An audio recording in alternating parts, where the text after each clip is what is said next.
먼저 우리는 주기도문을 굉장히 잘 알고 있습니다. 왜냐하면 우리가 가장 먼저 암송하는 것 중에 하나가 바로 사도신경과 주기도문이기 때문입니다. 그러나 주기도문이라는 단어는 성경에 존재하지 않습니다. 이것은 인간인 우리가 붙인 별명일 뿐입니다.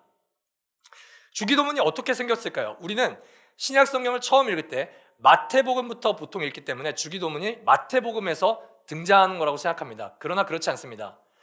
누가복음 11장 1절을 봐야지 주님이 가르쳐 주신 기도가 왜 생겼는지를 우리가 알 수 있습니다. 누가복음 11장 1절 우리 함께 보시죠. 우리 읽어보겠습니다. 시작. 예수께서 어떤 곳에서 기도하고 계셨는데 기도를 마치셨을 때 그의 제자들 가운데 한 사람이 그에게 말하였다. 주님, 요한이 자기 제자들에게 기도하는 것을 가르쳐 준 것과 같이 우리에게도 그것을 가르쳐 주시옵소서. 예수님이 설교 도중에 제자들에게 야, 이제 기도를 알려줄게 하면서 주님이 기도를 가르쳐 주신 게 아닙니다.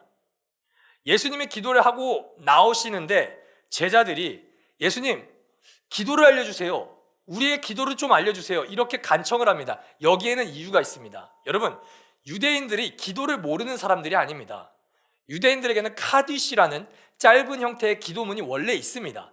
그리고 18번의 축복 기도를 담은 18분의 축복 기도를 담은 기도문도 존재합니다. 유대인들은 이런 기도문을 매일 2-3번 정도 낭독했습니다. 심지어 그 당시에 학파들마다 자신의 정체성을 드러내는 기도문이 있었습니다. 예를 들면 바리새인들은 그들이 중요하게 생각하는 것을 기도문으로 만들어서 그들이 암송했고요. 그리고 에세네파, 그리고 마지막으로 세례 요한이 다스리는 제자들까지 그들 고유의 기도문이 존재했습니다. 그 기도문은 당연히 우리의 정체성을 담고 있고 그리고 우리가 소망하는 것이 무엇인지를 기도문에 담고 있는 거예요. 마치 우리 라이트하우스 무브먼트가 우리 교회로 따지면 이제 예배 마치기 전에 공동체 고백을 하는 것과 같은 그들만의 기도문이 있는 거예요. 그래서 제자들은 예수님께 물어보는 겁니다. 스승님, 우리가 스승님을 따라다니는데 스승님의 가르침에는 뭔가 다른 게 있습니다. 바리새파와 그리고 에세네파 그리고 요한이 가르치는 것과는 전혀 다른 하나님 나라라는 가르침이 스승님에게는 분명히 있어요. 그렇다면 스승님, 우리 크루도 그리고 더 나아가 당신을 이제 따라다닐 사람들에게도 우리들만의 기도문이 존재해야 될 것 같지 않아요? 예수님, 우리에게 당신을 따라다니는 사람들에게 기도를 알려주세요. 이게 바로 주기도문입니다. 자, 그렇다면 누가와 다르게 마태는 이 주기도문을 의도적으로 재배치를 합니다. 사건과 시간에 따라서 주님이 가르쳐 주신 기도를 이야기하는 것이 아니라 예수님이 하나님 나라에서 대한 설교를 할 때 주기도문이 가장 어디에 위치했을까 그것을 생각하면서 의도적으로 마태는 치밀하고 구조적인 주기도문을 배치합니다. 자, 구조를 한번 볼게요. 산상수훈은 마치 햄버거 같습니다. 산상수훈은 이제 가운데를 중심으로 대칭을 이루며 시작과 끝에 유사한 내용을 넣습니다. 자, 그렇다면 햄버거의 가장 중요한 게 뭡니까, 여러분? 여러분 햄버거 드실 때 가장 중요한 게 뭐예요? 패티입니다, 패티. 빵입니까? 아니죠. 고기가 가장 중요해요. 그래서 마태는 말씀하신 하나님 나라 제자도 중에 가장 중요한 주님이 가르쳐 주신 기도로 가운데를 집어넣습니다. 즉 우리가 팔복의 사람, 빛과 소금의 사람, 원수를 사랑하는 사람, 이 모든 사람으로 살아내기 위한 동력은 주님이 가르쳐주신 기도가 없으면 불가능하다는 말입니다.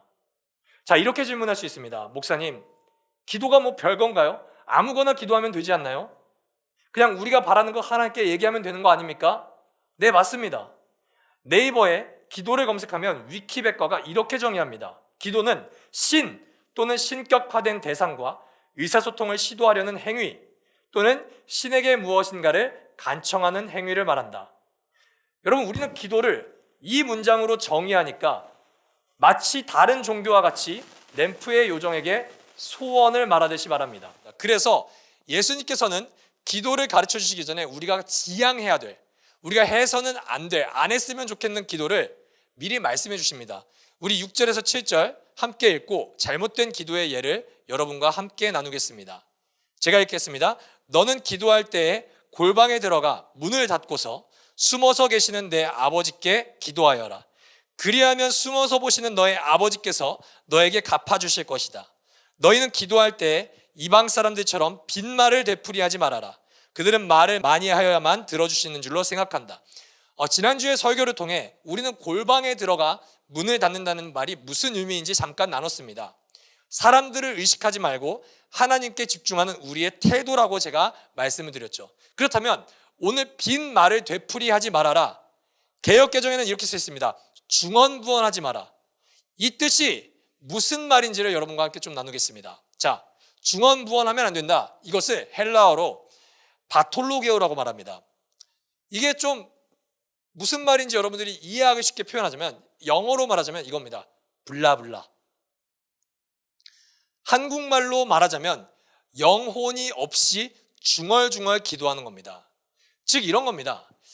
나는 사실 내가 짓고 있는 죄에서 아픈 마음이 없습니다. 그냥 전혀 통회하는 마음이 없습니다. 그냥, 그런데 오늘 김영호 목사가 예배 전에 우리 이 시간에 회개합시다. 그러니까 나 굳이 회개하고 싶지 않은데, 나 죄가 없다고 느껴지는데, 근데 그래도 하라니까 해야지. 하나님 죄송해요 라고 한다든지, 아니면 머릿속에는 계속 딴 생각을 하고 있는데, 기도는 해야 되는데, 그냥 몰라, 그냥 주여만 되풀이하자. 주여, 주여, 아버지, 주여. 이렇게 말하는 게 바톨로게요, 중언부언입니다. 빈말을 되풀이하는 거예요. 더 심각한 기도가 있습니다. 그건 뭐냐면은 말을 많이 하여야 들어주시는 줄로 생각하고 기도하는 겁니다. 이거의 가장 대표적인 예를 보여드리겠습니다. 이제 얼마 남지 않았습니다. 한국 교회가 세계의 어떤 나라보다 가장 기도를 많이 하는 시즌이 있습니다. 그게 뭔지 아십니까? 수능 100일 기도회입니다. 여러분 사진을 한번 볼까요? 불교도 똑같은 슬로건을 겁니다. 교회도 똑같은 슬로건을 겁니다. 서로 다른 존재를 믿는다고 말하면서 기도가 똑같습니다. 여러분 이게 무슨 코미디입니까? 여러분 제가 지금 검정색으로 가린 부분에 기도해 주시는 목사님의 사진과 이름이 들어있어요. 이분들이 아직도 목회를 하고 계시고 우리가 생각하는 것보다 훨씬 유명한 목사님들이에요. 여러분 저는 수능 100일 기도회가 시작될 때마다 이런 생각을 합니다. 어차피 똑같은 기도를 할 건데 여름에 시작하거든요. 전기세 아깝게 뭐하러 나눠서 기도하지? 오늘은 절에서 한번 다 같이 기도하고, 오늘은 교회에서 다 같이 기도하고. 여러분 그러면 되는 거 아닙니까? 어차피 같은 기도하는 거잖아요. 여러분 제가 한번 물어보고 싶어요. 절에서 기도한 애가 수능에 합격했습니다. 교회에서 기도한 애는 떨어졌어요. 하나님이 실패한 건가요? 더 나아가 여러분, 만약에 여러분이 저를 비롯해서 목사님들의 수능 성적표를 본다면 목사님께 아마 기도를 받기 싫어질 겁니다. 보통 수능이 목요일이거든요. 그러면 보통 수요 예배 때 교회들은 애들을 앞으로 나오라 그래요. 그럼 목사님이 안수해 줄 때 성령이 충만해질 거라는 그런 말도 안 되는 뻥을 칩니다. 여러분 제가 경고할게요. 목사님의 지혜가 들어가면 수능 망칠 위험이 큽니다. 특히 저에게는요. 이 기도를 100일 동안이나 하는 이유가 뭡니까? 대다수의 그리스도인들이 기도를 뭐라고 생각하냐면은 하나님과 씨름하는 거라고 생각합니다. 마치 약복강에서 야곱이 하나님과 씨름해서 이기는 것처럼 우리가 기도해서 하나님을 이기는 거라고 생각합니다.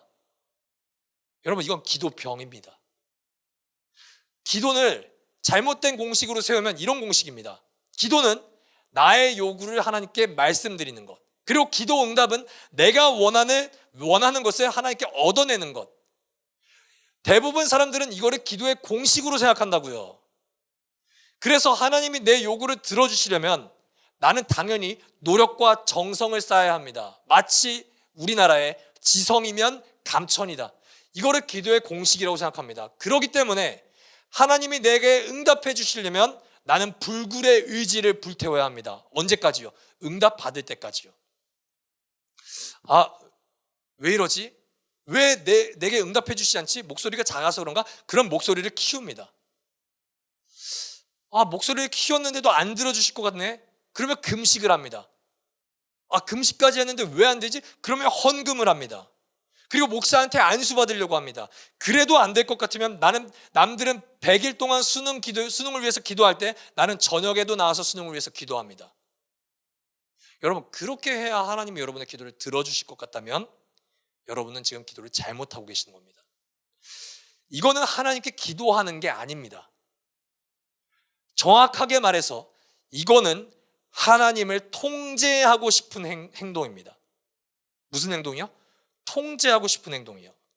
여러분, 평소에 나한테 전혀 연락도 없던 친구가 갑자기 나한테 연락을 합니다.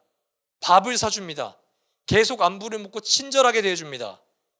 알고 보니까 정말 간절한 프로젝트가 있는데 그 일에 나를 사용하려고, 그 일에 나를 동원하고 싶어서 나에게 잘해주는 거예요. 여러분, 그때 친구의 연락이 반가우십니까? 그때 친구가 사주는 밥이 아, 너무 맛있네? 또 사줘라. 이렇게 넘어갑니까? 아니요. 이 의도 속에는 철저히 나를 컨트롤하고 싶은, 나를 이용하고 싶은 마음이 깔려 있는 거예요. 만약에 이렇게 잘했는데 하나님이 내 뜻대로 움직여주지 않으면 우리는 두 가지로 반응합니다. 첫째, 자책감. 내 열심이 너무 부족했구나. 기도 코인을 더 넣어야 됐구나. 시간 늘려, 헌금 늘려. 자책하는 거죠. 두 번째는 분노합니다. 뭐야? 내가 믿는 신이 별거 없잖아. 나는 이제 사주 보러 갈래. 나는 점 보러 갈래. 왜냐? 그건 내가 통제할 수 있을 것 같아. 여기에 있는 문제가 뭡니까? 기도에 열심히 부족한 게 아니에요, 여러분. 여기에 있는 문제는 구하는 내용이 잘못된 겁니다. 기도 제목 자체가 잘못됐다고요. 메시지 성경은 오늘 본문을 이렇게 번역합니다. 세상에는 이른바 기도의 용사들이 가득하나 그들은 기도를 모른다.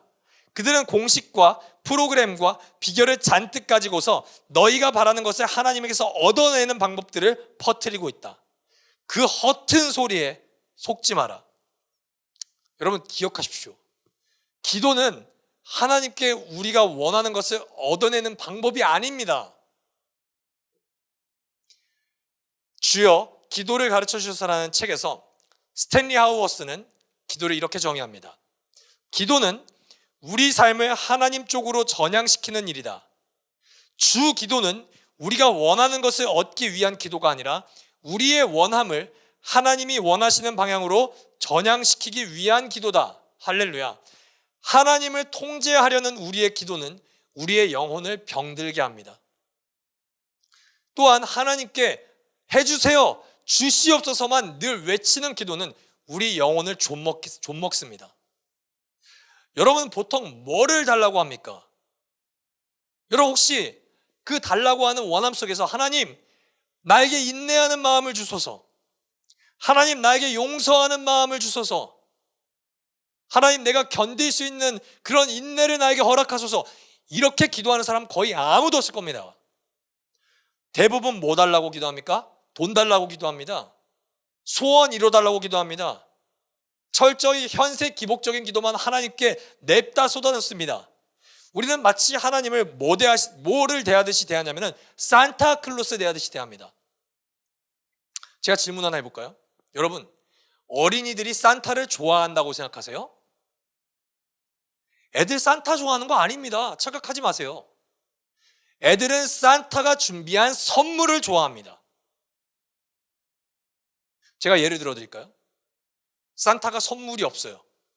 선물 없이 굴뚝에 침범합니다. 그리고 짜잔, 나는 너가 좋아서 오늘 너에게 왔어. 난 널 사랑해. 여러분, 어떤 감정이 드세요? 어머, 미쳤어요? 주거침입죄로 고소할 거야. 썩 꺼지세요. 이게 정상이에요. 선물을 원하는 사람에게는요. 비명을 지를 겁니다, 아마. 근데 문제는 하나님도 이렇게 생각한다는 거예요. 내가 너와 함께 하고 싶어. 나는 너와 교제하고 싶어. 미쳤어요, 하나님? 신고합니다. 내 영혼에 내주하고 싶으면 내가 원하는 것 가져오세요. 성령 충만? 나 그런 거 관심 없어요. 내가 원하는 건 내 소원이 충만하게 이루어지는 거예요. 하나님 나를 좋아하세요? 나도 당신을 좋아하게끔 만들고 싶으면 선물을 내놓으세요. 이게 정말 수많은 그리스도인들이 하는 기도예요. 하나님, 나는 굳이 당신이 필요 없어요. 나에게 필요한 건 지금 당신의 능력이에요. 당신의 전지전능함으로 나의 소원을 이루어 주세요. 여러분, 이거는 기도가 아닙니다. 이건 협박입니다. 이 기도에 어디 하나님이 사랑하는 게 있습니까? 이 기도에 어떻게 그를 통제하고 싶은 욕구가 없다고 말할 수 있겠습니까? 피터 테일러 포사이스라는 사람이 그리스도인들의 이런 모습을 보면서 이렇게 썼습니다. 우리가 선물만을 생각한다면 기도가 이기심을 교묘하게 주장할 수 있다. 우리가 받은 선물 때문에 찬송하게 된다. 하나님을 자산으로 여겨 그분을 이용하려는 유혹에 빠진다. 여러분, 정말 좀 솔직하게 말씀드려볼까요? 우리는요, 하나님이 우리 삶에 개입하는 거 원하지 않습니다. 우리는 우리가 원할 때 하나님이 선물이나 보내주시기를 원할 뿐입니다.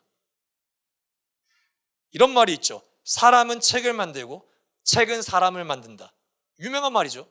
기도도 동일합니다. 주님은 기도를 만드십니다. 그리고 그 기도를 하면 할수록 우리는 주님을 닮은 그리스도인이 됩니다.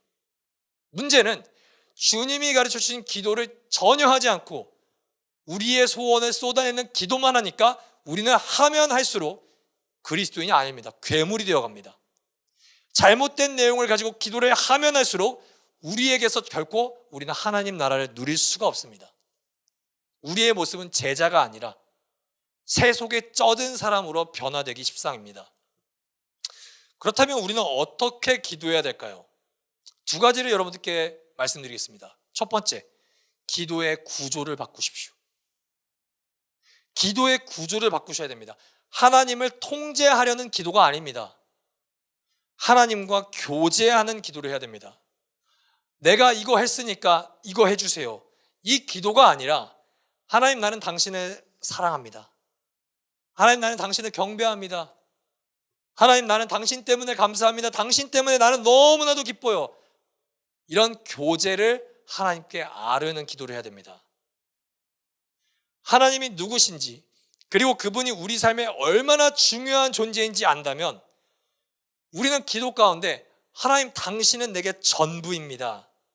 나는 당신이 계신 것만으로 충분합니다. 이런 기도가 밥 먹듯이 나올 겁니다. 그게 기도의 출발입니다, 여러분. 하나님과의 교제에 집중하십시오.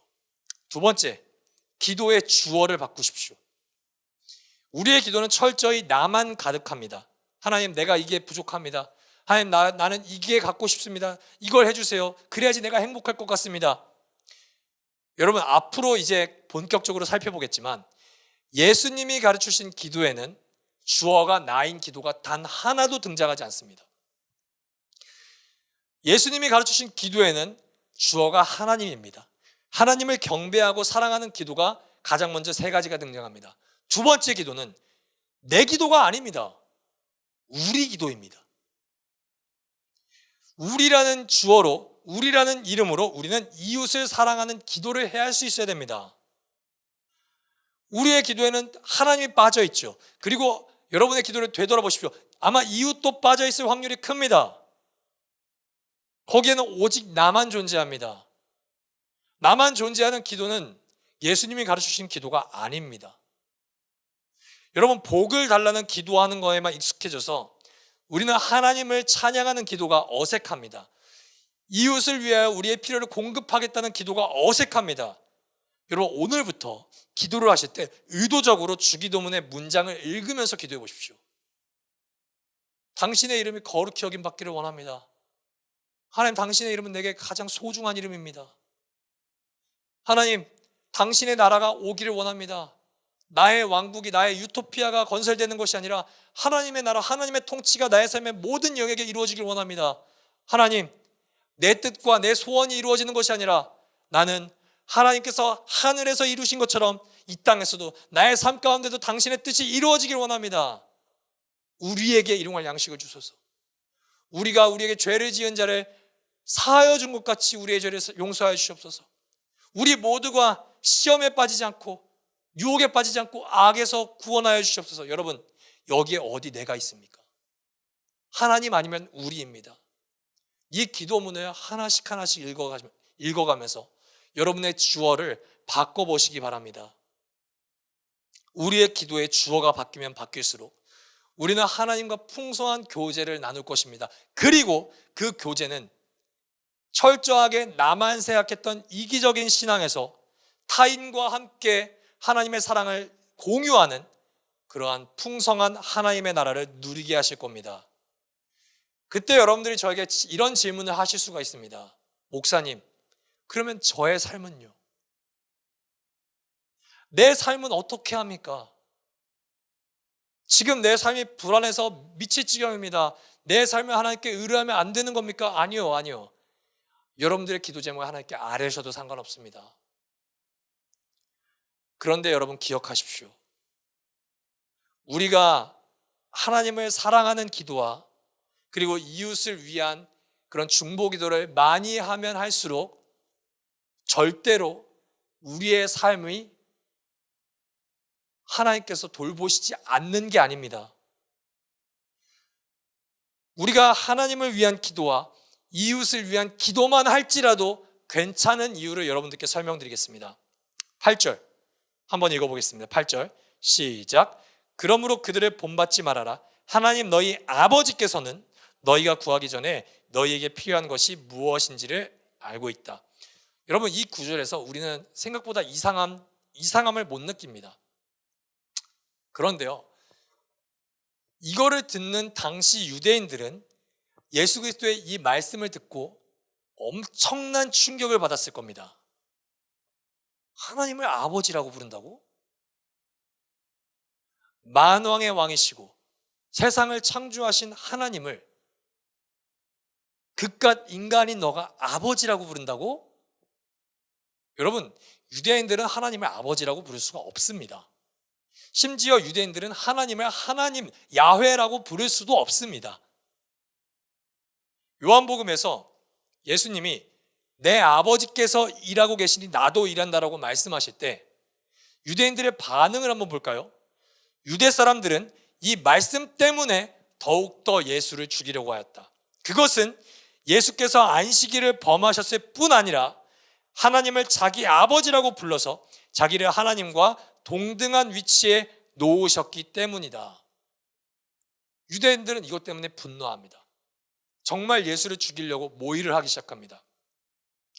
하나님의 아들이라고 자기를 칭하는 것은 유대인들에게는 신성 모독입니다. 그래서 예수님을 죽이려고 하죠. 여러분, 문제는요, 예수 그리스도는 실제로 하나님의 아들이자 성자 하나님이시기 때문에 이것이 신성 모독이 전혀 아닙니다. 예수님은 하나님의 아버지라고 불러도 됩니다. 진짜 아들이니까요. 그렇다면 우리는요? 우리는 어떻게 하나님을 아버지라고 부를 수 있나요? 명분이 없잖아요. 예수님은 왜 우리에게 하나님을 하나님이 아니라 아버지의 관계로 기도하라고 기도문을 알려주시는 것인지 갈라디아서 4장 4절에서 6절을 함께 보겠습니다. 때가 참에 하나님이 그 아들을 보내사 여자에게서 나게 하시고 율법 아래에 나게 하신 것은 율법 아래에 있는 자들을 속량하시고 우리로 아들의 명분을 얻게 하려 하심이라. 너희가 아들이므로 하나님이 그 아들의 영을 우리 마음 가운데 보내사 아빠 아버지라 부르게 하셨느니라. 아멘. 예수님은 율법을 만드신 분입니다. 그리고 율법의 주인이십니다. 그리고 율법을 모두 순종하신 분입니다. 그 예수님이 우리와 똑같은 인간의 모습으로 하늘 보좌의 모든 것을 버리고 이 땅에 태어나십니다. 살아있는 동안 모든 율법을 지키셨습니다. 모든 율법을 순종하시고 율법을 어긴 우리의 모든 죄악을 짊어지고 우리 대신 그리스도께서는 십자가에서 죽음, 하나님의 심판이라는 값을 치르셨습니다. 왜요? 이게 중요하죠. 왜요? 죄인인 우리가 하나님을 아버지라고 부르는 특권을 주기 위해서입니다. 우리가 죄인으로 하나님께 나아가면 우리에게 있는 것은 오직 심판밖에 없습니다. 그것도 진노의 심판이요. 이 심판에서 우리는 살아남을 방법이 없습니다. 예수 그리스도께서 십자가 위에서 하신 기도를 하나 볼까요? 마태복음 27장 46절 다 같이 한번 읽어보겠습니다. 시작.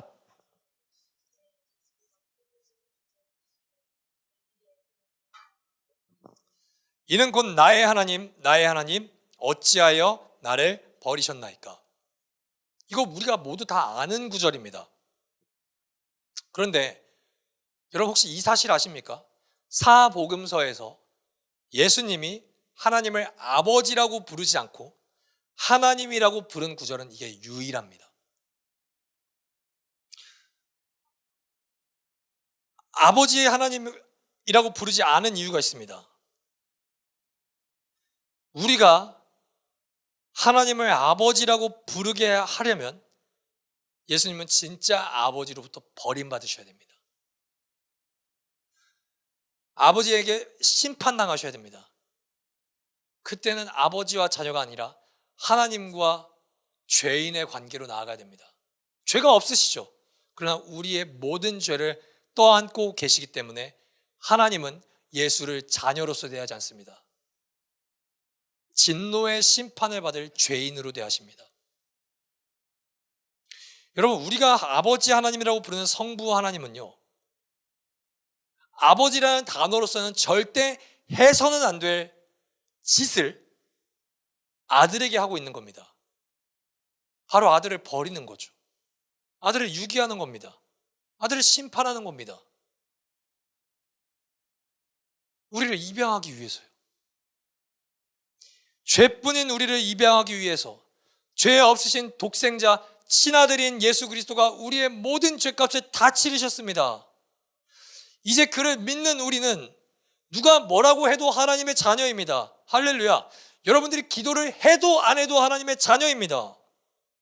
여러분, 이 사실이 여러분에게는 여러분이 갖고 싶은 것을 얻는 것보다 기쁨으로 느껴지지 않으십니까? 여러분이 돈을 얻는 것보다, 여러분들이 좋은 집을 얻는 것보다, 여러분들의 소원이 성취되는 것보다 하나님의 자녀로 우리가 받아들여졌다는 그 사실이 여러분은 덜 기쁩니까? 여러분, 사랑받을 자격이 없는 내가, 사랑스럽지 않은 내가, 오늘 내가 하나님의 자녀로 입양됐음에도 인정받았음에도 여전히 죄를 짓고 있는 우리가 오늘도 하나님의 자녀라고요. 자녀이기에 사랑을 받고 자녀이기에 하나님 아버지의 보호를 누리고 있다는 겁니다, 여러분. 로마서 8장 15절 우리 한번 읽어보겠습니다. 여러분은 또다시 두려움에 빠뜨리는 종살이의 영을 받은 것이 아니라 자녀로 삼으시는 영을 받았습니다. 그래서 우리는 그 영으로 하나님을 아빠, 아버지라고 부릅니다. 종살이하는 사람은 뭐 해야 됩니까? 인정받아야죠. 열심히 일을 해야 됩니다. 나에게 보상을 베풀어 줄 때까지, 주인이 만족하실 때까지 종은 일해야 됩니다. 그렇고 두려워해야 되죠. 내가 이 기준에 못 미치면 어떡하지? 내가 주인에게 버림받으면 어떡하지? 여러분, 하나님은 우리에게 종으로서 기도를 들으시는 분이 아닙니다. 자녀는 어떻습니까? 두려움이 전혀 없습니다.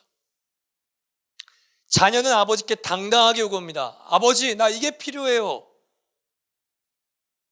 아버지가 그 필요가 아버지의 뜻과는 다르다면, 아직 아버지가 생각하시기에 이걸 주는 것이 자녀에게 유익하지 않다면 아버지는 노라고 할 겁니다. 아, 영훈아, 아직은 너가 달라고 하는 걸 줄 수가 없어. 왜냐하면 그게 너에게 유익하지 않기 때문이야. 너가 만약에 성장해서 그것을 다룰 수 있을 때 너가 말하지 않아도 내가 너에게 그것을 줄 거야. 너가 생각하는 것보다 너의 계획보다 나의 계획이 훨씬 안전하단다. 그러니까 나를 믿어달라. 믿어주렴. 여러분, 우리는 이방인들처럼 재물을 바치고 선행을 더 많이 쌓는 기도를 할 필요가 전혀 없습니다. 기도 시간을 늘리지 않으셔도 됩니다. 그러나 여러분 잘 들으십시오. 나를 너무나도 사랑하시는 하나님이 너무 기뻐서 그와의 교제가 너무나도 즐겁다면 여러분은 제가 기도하세요라는 말을 안 하더라도 아마 기도를 늘려가실 겁니다. 기도가 행복해지실 겁니다. 우리는 하나님을 아버지라고 부르며 마지막에 늘 붙이는 문장이 하나가 있습니다. 그게 뭐죠? 예수 그리스도의 이름으로 기도합니다. 우리는 늘 이 문장을 붙입니다. 이게 무슨 의미인 줄 아십니까? 우리는 예수로서 하나님께 나아가는 겁니다.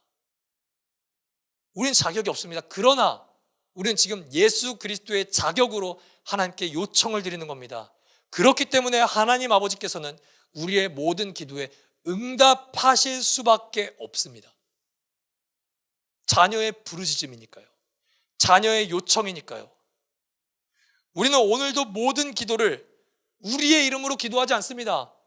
당신의 모든 말씀을 순종하신, 율법의 모든 요구를 성취하신 예수 그리스도의 이름으로 우리는 기도합니다. 그렇기 때문에 여러분 담대하게 기도하십시오. 우리 이 성경 구절 읽고 우리 설교를 이제 정리하겠습니다. 로마서 8장 32절입니다.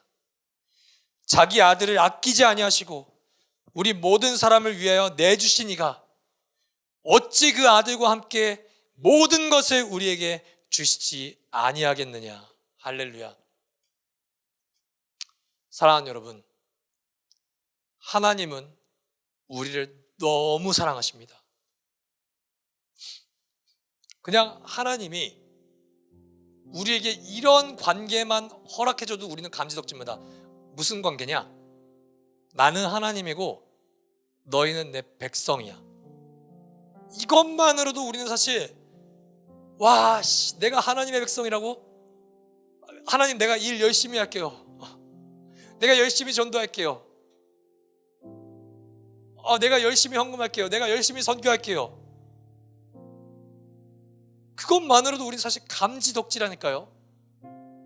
그런데 하나님이 우리를 기도의 관계로 초청할 때 너 내 백성이야, 열심히 일해, 그런 관계로 우리를 초대하지 않으십니다. 하나님은 우리의 기도를 들으시기 위해 하나뿐인 독생자를 버리신 분입니다. 그 성부 하나님께서 우리가 생각했을 때 우리의 지혜로 가장 좋은 것이 아니라 당신이 생각했을 때 가장 아름답고 영광스러운 모든 것을 우리에게 주십니다. 우리의 소원을 거절해서라도요. 아들을 베푸신 이가 어찌 그 모든 것을 우리에게 후하게 베푸지 않겠습니까? 여러분, 사랑하는 라이트하우스 일상가족 여러분, 여러분은 하나님의 자녀입니다. 자녀로서 하나님의 아버지라고 부르십시오. 우리의 아버지는 우리가 구하는 모든 기도에 응답하십니다. 더 나아가 우리의 아버지는 우리가 구하지 않는 기도까지도 응답하십니다. 우리의 어떠한 조건에 상관없이 하나님은 우리를 사랑하시고 우리의 모든 기도에 세밀하게 귀를 기울이십니다. 그리스도의 이름의 권세를 누리십시오. 예수 그리스도의 이름을 앞세우며 하나님을 아버지라고 부르며 담대하게 기도하십시오. 그렇게 기도하면 할수록 우리는 하나님 아버지와 친밀한 사귐의 교제, 사랑의 교제를 누리게 되어 있습니다. 그 사랑이 우리에게 채워지면 채워질수록 우리는 뭐를 해주세요, 뭐가 갖고 싶어요, 이런 결핍으로부터 우리는 완전히 자유롭게 됩니다. 기도를 통하여 그 행복을 누리십시오. 하나님이 나에게 아버지 되신다는 게 내가 갖고 싶은 것이 나에게 있는 것보다 훨씬 더 유익하고 비교할 수 없는 기쁨과 행복을 나에게 준다는 것을 이제 주님이 가르쳐 주신 기도를 통하여 누리시기를 예수 그리스도 이름으로 축복합니다.